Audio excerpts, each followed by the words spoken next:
Phonetic learning. Phonetic learning, English, alphabet, common fruit, vehicle, literature, classic, nursery rhyme, appreciation, simple number, animal zoo, person title, funny story. To adon mi mem yaro.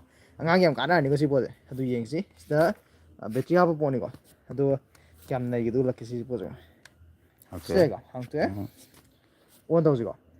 Sida on tau du right. On tau chen na Tu chen na sida. Tu kam tu sida manga ni mut. Kamarung yaw na te ko electronics ki karam kai amta yaw na te pura paper ni ko si pose. Kam yaw na te manung da khoi mari marang chat bi ko. Yeng be. Eh. Ako miyam yeng tri adum thar ja yeng da. Miyam yeng basango noning lai ama puthor ke miyam masi lai chele ramadi miyam IPS hoy deni ko. Yes. Si like yeng ko miyam si like chele ramadi miyam IPS forum jo ay ko si like che khoi matam de le hodre like che adana khoi IPS nucleus am hoy hodre ko ado si like che to intelligence book hai ko miyam share to bi ko ado si gi lairik che miyam yeng mina ji ko ngang jing gi ne ado khorji. Okay, start. Okay. Siang to. Okay. Ang to ga sida on to. Oi. On ni ko. On to is da. On to re ko miyam. On to re. Adu makol lekat leida lo yai ko. Kai. Station makol lekat to. Lairik se volume lekat pa leida yai ko miyam. Si le leida. Si like che ngang gi like Ai che. ulak ke ko makol leida is si is na tra. Ah. Si da nam je ko. Oh, si PS si gi start to na se nam de. Start ho ko. Dari A B C Toksna mal. D D Ako ayeng tanang ge. Ayeng tanang ge. Tanay. so namun Phadan tham da bai ni table da ko. D Okay. so tham da bai Table da phadan tham da bai. ko F Ai. D Ai. H Eh. I J Eh. L M Eh. Kai. Music ke yaw ma'am. adu si le tholi ni ko Speaker se lai tu ma'am. Side ta. ta Speaker yaw ba lai. ka ko Ma'am share to bi ko si ja. Ya ge share to bi o si ma'am. ko Si adu kana to ko ka se. na sa leida ke ko mo ko ja si hodra Ah, volume lai da de ba. leida je ne mo si nam do Eh, lai da gre. leida gre ko mo ko leida gre ko lekat ka ne sa mo Ish. Fuck ta dro ma'am. Speaker yaw ba lai ma'am. si le ko adu si sine mi si ka ma si da nam ka Oh, mangon nama kanda. Ish, siang ang ji nama kanda. mo di adu ko pisa Where is the F? F kai le hai ne F where is kai the F lagi. ne ada angang da mathana question je du angang kai changani F Excellent. it's excellent Excellent guy. J G kai le gam ne J. G kai le gam G kan J nama si ma'am. G ko Jeff Where this is good is the A? B ko Sian tuan nam jalo. where is the Sian tuan nam jin ne hai La sin jin la la pa. lal hai Si like si mata. J kai lagi. Khang ba yaw ko habi ro khang da yaw ko habi ro ko. Wrong. Wow. Where is the C? Nai ni si like si. You are excellent. Next best. next best ko Next best next ka best yaw. da sida ka sagi khogi Digital clock hai tare ko please choose the right time ko Oh, angang gi mark to nam ne adi sida lai ba pot se digital clock ta di kamai lai ne adi sida di 3 lai re na ko. Si angang da khalan bai ta digital clock bai ta dis mai na 3. sina makha yore ko adu sida si jong sina ga ta si page sina ga tari sida nam mani ba Or on to re. name ko ada ke N O B Q. T Wow. W Wow. Z siang ne je ko mine hai si MIDI. Is. Lai pa lo ko da khoi angang ji wa khan mai khanu bai na ta. bai tare sing Dance adedi dance ka to. 저거에 사로가 시대 요리 신나 뿌리 사비로 보이는 거고 Ah. Sis. 쎄 Nei ko na. Si like si nam kan to bi share ka to bi me ko speaker si lai ko. 그래 Nam sango do yeng yang china pha ba khoi lari ang khom ni ko. 여기 거기 실내가 바탕 빼서 내지고 Next best. next best 1 2 3 and 4 거 시도가 해다리 스테벨라 내려가 1 2 3 so ya. 1 2 3 이거 거기 1 남지 1 1 2 2 3 4 Mm. 10 Sina multiplication. multiplication, Eh, Multiplication. multiplication. Okay, sina kay? minus, Minus ಅದು Minus. ನಮ್ಮು 4 minus 2 ನಮ್ಮು 4 4 minus minus 2 2, kom ai ಕೆಮ್ ಹಾಯ್ದೇವ ka du mo ka question question Acha. ang ando ay ko.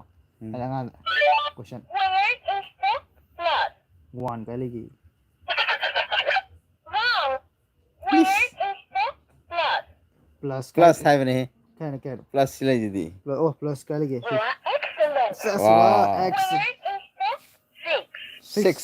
6 kay sabi siya tan hapti ko sabi ko. 7 Wrong. लाल है Where okay is the 6? okay next page Okay, next page ta mo akogi tuan ba akogi fruit strawberry oranges ki hai tara nga je tam na vai tara beginning ko simon do ji ko namaji nami ko okay okay orange hai ko orange nam de Orange, orange kana pronunciation do ko adai peach, okay peace. apple apple do ko makada kana apple apple, apple wow wow wow adai pear, yamna sound ta ba akogi garmin ta do do de ko sing adi english ki nga pineapple pineapple, pineapple Watermelon ano? watermelon kan watermelon watermelon, okay banana banana, banana grape, grapes coconut, Right.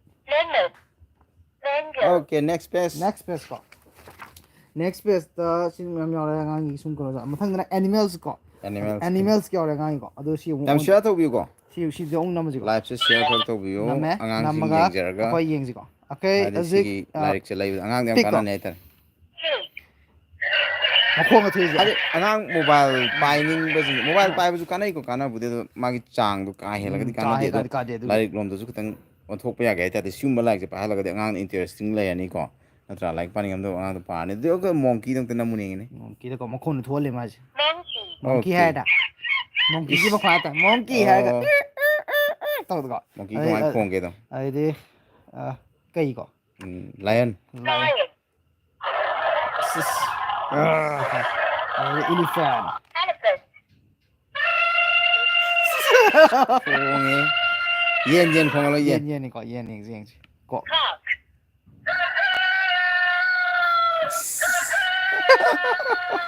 Ma'am, share to bi ko yen na video kamai de yen na kamai khong ye angang sa cock, ada ma'am maman hajar ke maman yang hongi ko ma'am maman atang ma'am atang ba malangan ni ko tang di ko maman maman yang Next. hongi ko next na ko ye vehicles ko vehicles ai kila vehicles lai ji isang na da ko bullet ding motorcycle motorcycle, motorcycle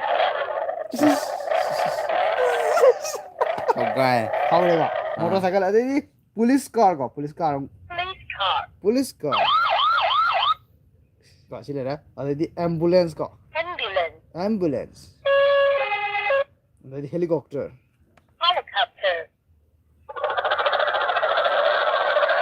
ade bicycle ko bicycle, okay next page angang sin am nungai ni interesting lai ni next ko is mobile akogi pai ba su kitang parani akogi kono ai ta nemo family. family ko gira doctor ko kai ko ni pronunciation ko hida shana da grandfather ki pronunciation grandfather, grandfather grandmother, grandmother father, father mother, mother uncle, uncle aunt, brother, sister, sister police, police worker, worker driver, doctor, student, nurse, wow ano sang damo akogi tam nungai bam lai ta music ngai am lai ma'am music ki music siam ngai ni ko ma'am review ko music si music se angang nam ne ko isana da koi si jing je ke ko su clarinet ha ma ko si nam je clarinet, clarinet ki mo kon kan toi không được con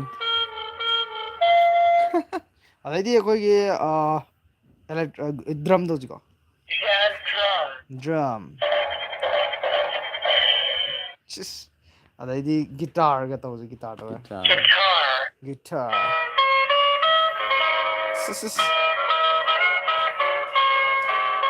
aran ko fu do adai si ke no do lai ni ko ma'am si ja angang si gi saxophone, saxophone không được qua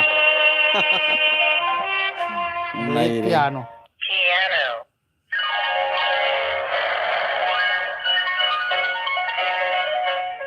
Okay, okay ma'am, yam chi nungai ko si like che. Tapla jing Symphony. timpani ai. Timpani. Chinare timpani to.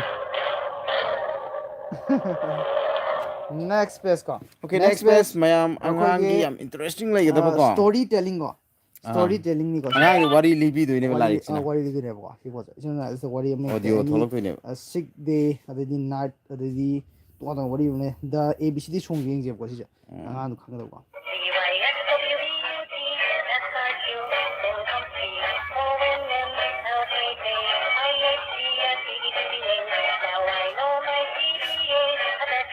Sick Day by Diana Hoyo. My head is hot. My voice is squeaky. Wari li de.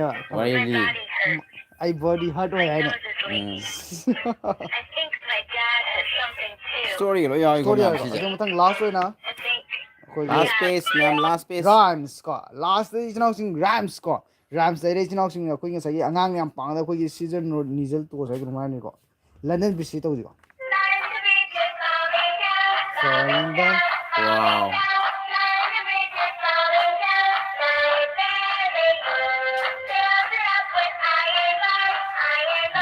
Adedi actually out there.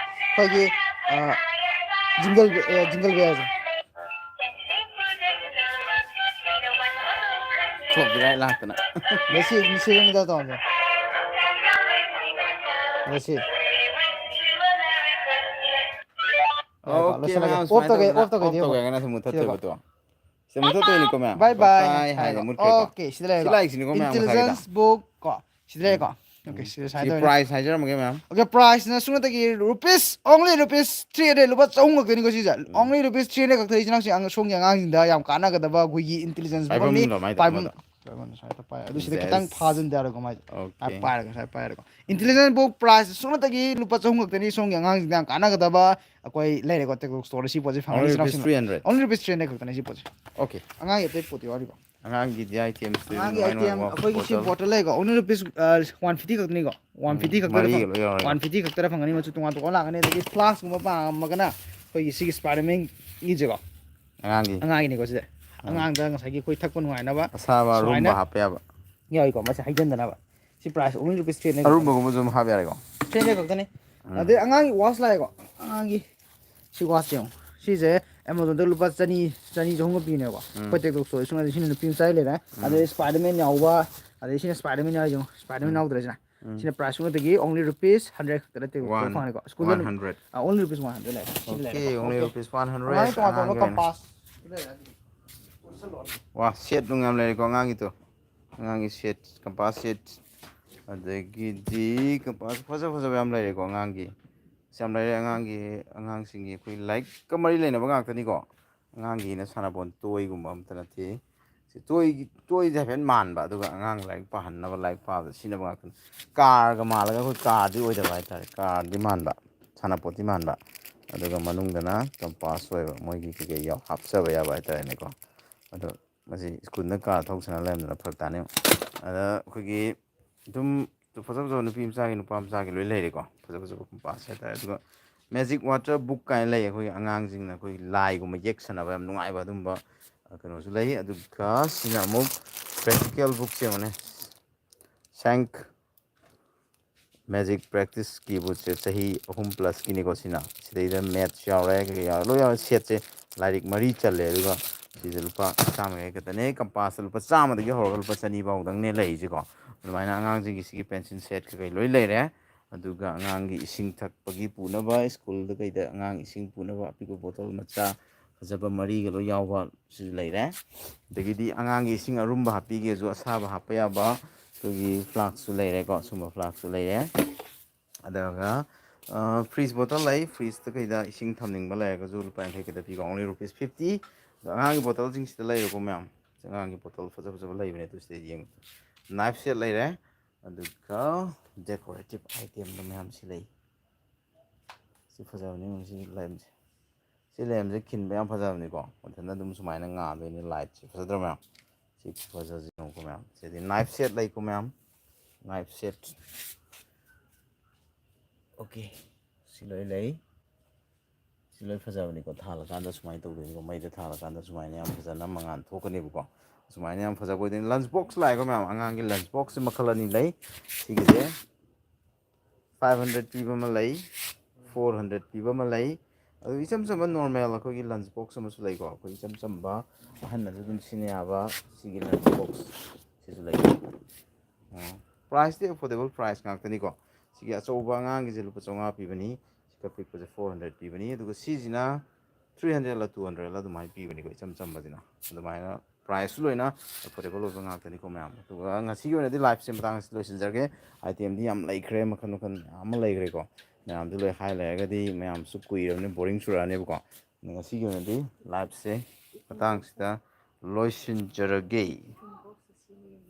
ama सोयम लाइग्रे सिगी tiffin box से अचौबजे सिजे size अचौ Euler में को हानाय दो रमद्रे सिजे 600 Euler में मैम वरा वरा देखो सिजे 600 नि अदुगा सिजना 400 और मालको अदुगा सिजना 300 लग न पिबन आइजो ममन दे एक्जेक्टली खंगद्रे मैम ला कान कसु ममन हेंजनिङाइ लैतिको मैम योनो ममन दे दम तानि बनि को मैम दम लक्षिन बिरो okay thank you very much everyone good night